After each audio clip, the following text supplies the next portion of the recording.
Hi everyone, I'm Dan Rundhaug and this is Leadership Short number 4. Last video we talked about motivation and demystifying motivation. And the first step in demystifying motivation is all about goals. On this video, I wanted to narrow in on that whole subject of goals and help us to think about what does it take to get goals right. When I was 16 years old, I was a brand new driver. I remember I was coming from some location and I was on my way to my credit union and I knew where it was, but I thought I could take a shortcut to get there. About 25 minutes later, I finally arrived after getting lost because I had no idea where I was. Sometimes life is like that. Sometimes we know where we want to go and yet we get lost along the way. You see, goals are like that in life. They create a destination for us. They create that intended endpoint, but that endpoint also needs to be correct. And then we have to actually know the pathway to get to that desired endpoint. Goals help create that for us. Now, the truth is there are really kind of two types of goals, and maybe you've heard these types of goals before, but the first one is like your big, hairy, audacious goal, according to Jim Collins. He calls them BHAGs for short. These are general, vague, aspirational, and inspiring statements. They're like the climbing the Mount Everest type goal that you might have for yourself. We hear these in business all the time. As a matter of fact, the BBC has their BHAG, and it says, to be the most creative organization in the world. I mean, that sounds inspiring. It sounds aspiring. How do you know if you've actually accomplished that? The problem with just having BHAGs is they're almost too vague. We start to wonder, yeah, but are we?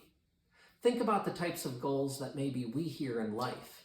I want to get organized. Excellent. I want to get promoted. I need to reduce expenses. As a manager, I want to increase team productivity. Or here's one we hear all the time, maybe you've shared this as well. I want to lose weight.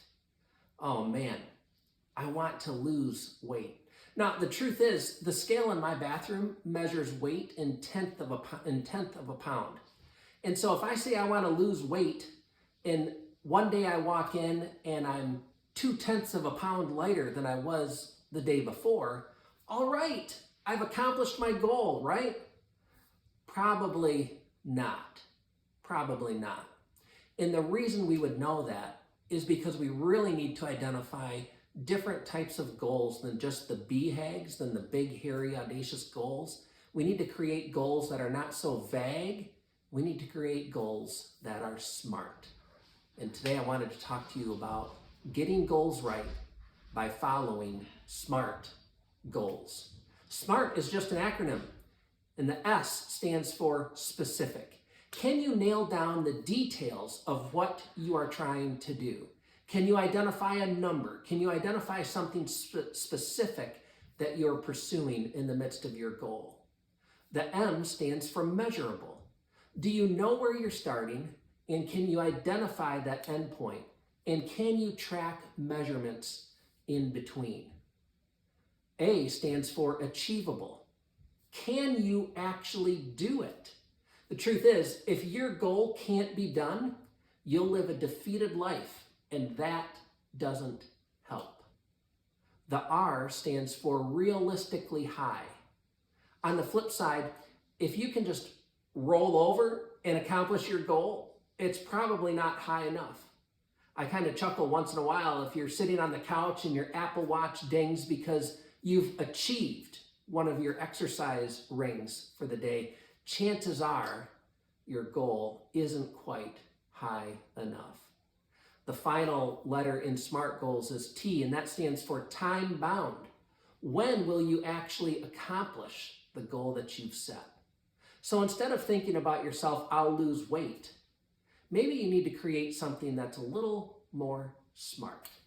Something like, I will lose 10 pounds after the Super Bowl and before my family leaves for vacation on April 15.